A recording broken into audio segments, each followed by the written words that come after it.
Hey guys, and welcome back to the channel.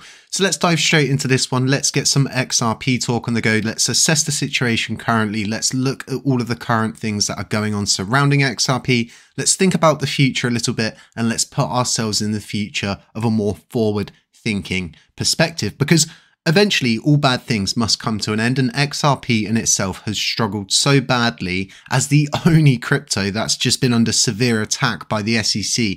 To a point, it has literally stemmed any growth that it has managed to garner and gain at any point. We've always fluctuated between 20 cents and $1. We had that one monumental run prior to the SEC and all of the different allegations and the court cases, but it just looks like things are starting to fall into place. And I believe it starts at the dollar mark. But alongside me believing this, right, per my previous video, I do believe it starts in Japan. If you haven't seen that video, links to it in the corner right now in a little black box, and a link to that at the end of the video. Make sure to go back, watch that, and hit the notifications bell to keep up to date with all of the XRP content that we produce here.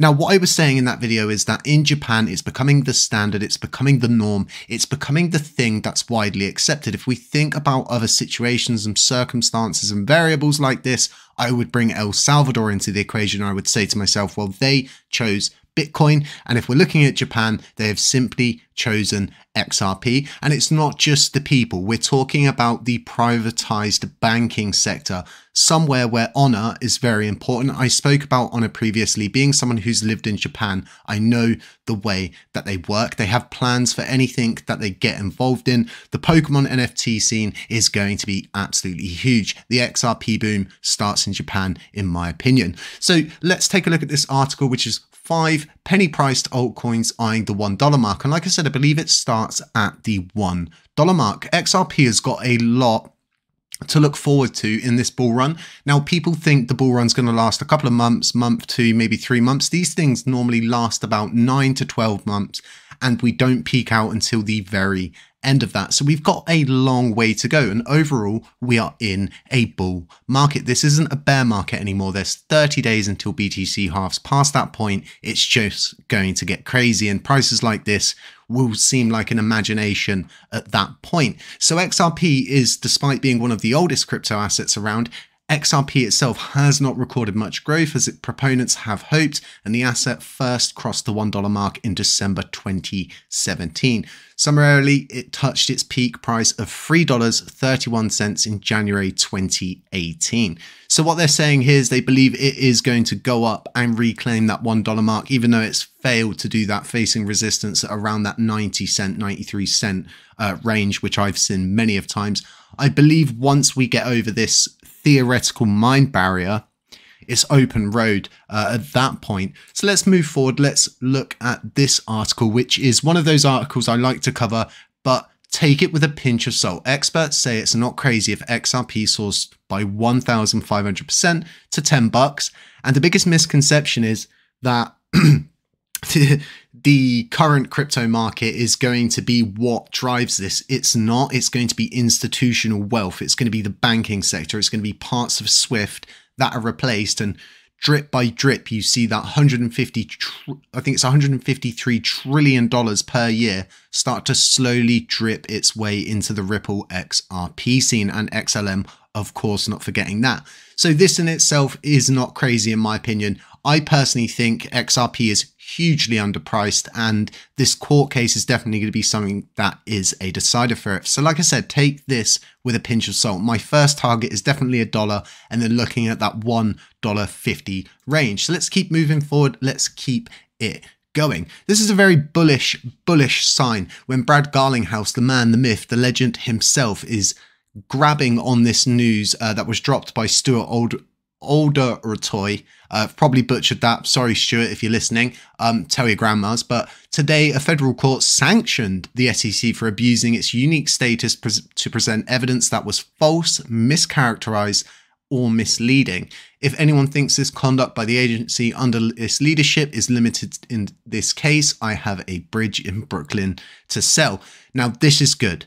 This is really good. And at the same time, this plays even better into the narrative that I'm going to put forward and that I've spoken about a few times here regarding XRP. And for me, this is going to be your saving grace. This is going to be something that takes a lot of the eyes off of XRP and puts it on something completely different. But amongst all of this, right, this gives XRP an even stronger leg to stand on moving into the end of this case, because they can bring this forward and they can show that, hey, this isn't just happening here. This is happening in many different places, and they're doing this to many different people. I've seen another article in regards to the SEC abusing its powers with another project, but it slipped my tongue what the project's called. But let's keep moving it forward. This was definitely a bullish thing to see. Now, something that really gets me hyped is when Brad starts talking like this.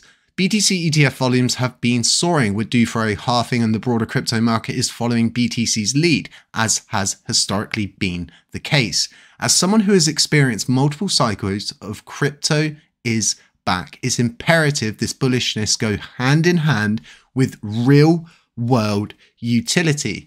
And that's the real and inevitable march of progress. And what Brad's getting at here, in my opinion, is there's only going to be a few cryptos that remain, just like the .com era, just like we ended up with, just like Google, Amazon, etc., etc. You're going to have this with crypto, and XRP in itself is probably the strongest candidate to be available in the future and be one of those remaining cryptos that are there for everybody in the impending future. Now, with this real world utility, XRP has the best real world use case and the best, in my opinion, goals, roadmaps, and strategic ways of going about everything.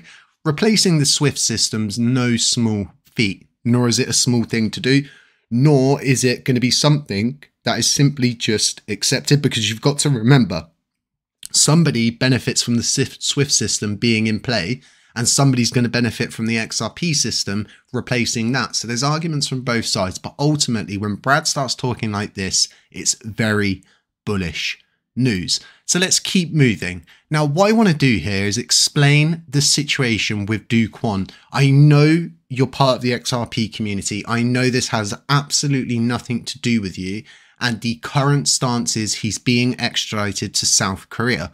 My stance, before we get further into this, on the situation of him going to America suddenly, then to South Korea, then to America, then to South Korea, is he has a ledger on him as to which he has access to funds. If you are a lawyer and a law team out there in Montenegro, you are not going to say to this guy, don't appeal it, just accept it. He'll just keep appealing and then appealing and appealing until he runs out of money.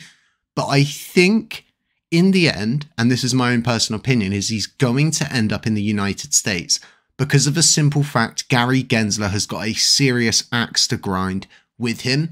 South Korea have already had the other person that was traveling with Kwon.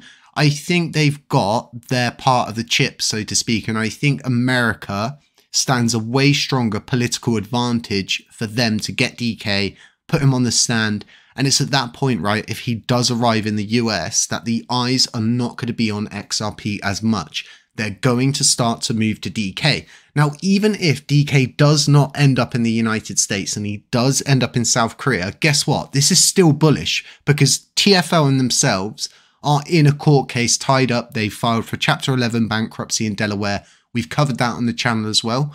But from my perspective and my point of view, from what I know throughout crypto, is eyes are going to be less on XRP court case wise, and they're going to be more on TFL. And that's going to benefit XRP greatly, because for a long time, the only coin that gets ground down by the SEC is XRP. And instead, it will now be DK's TFL situation with Luna, which is a sad situation, but ultimately this is what's going to happen moving forward, and none of us can control it. But this is really bullish news. Everything we've gone through here for XRP is just ultimately an overall bullish. And like I said, I believe it starts in Japan. It will start to drip out. It will move out into different places. And before you know it, the coin will move up, and it will move up fast. Because it's not just going to be a couple $1 billion overnight. You're talking about a huge inflow suddenly. And that's why so many people are bullish on XRP. That's why I'm bullish on XRP. And that's why I believe in the process that we're going through. And I've been one of those long-term holders that keeps my coins. I don't sell them. I sit on them like a good investor, like I should. And I stand by the project. It's going to be amazing to finally reach the point where we can all sort of sit there and go to ourselves, well, that was an amazing hold the whole way through, and look at where it's got us to. I'm not talking about simple wealth here. If you have enough XRP, in my opinion, those coins go to what they're supposed to go to. You do the mathematics, you end up with some absolutely crazy numbers. And for me, it's a more blue chip asset. It's a more safe, secure bet. And for a lot of people that have ever come up to me and said, I want to invest in crypto, I want to get involved in something, but I don't want to keep coming back and checking it. I want something for the long haul, for the long run. I would always suggest a little bag of XRP. It can not hurt. But I'm not a financial advisor, and none of this is for financial advice. Guys, don't forget to hit the subscription button. Don't forget to tap notifications to stay informed. Drop a like and drop a comment on the way out to stay up to date with all of our XRP news. Other than that, stay safe, stay humble, stay aware, and as always, we'll catch you in the next one.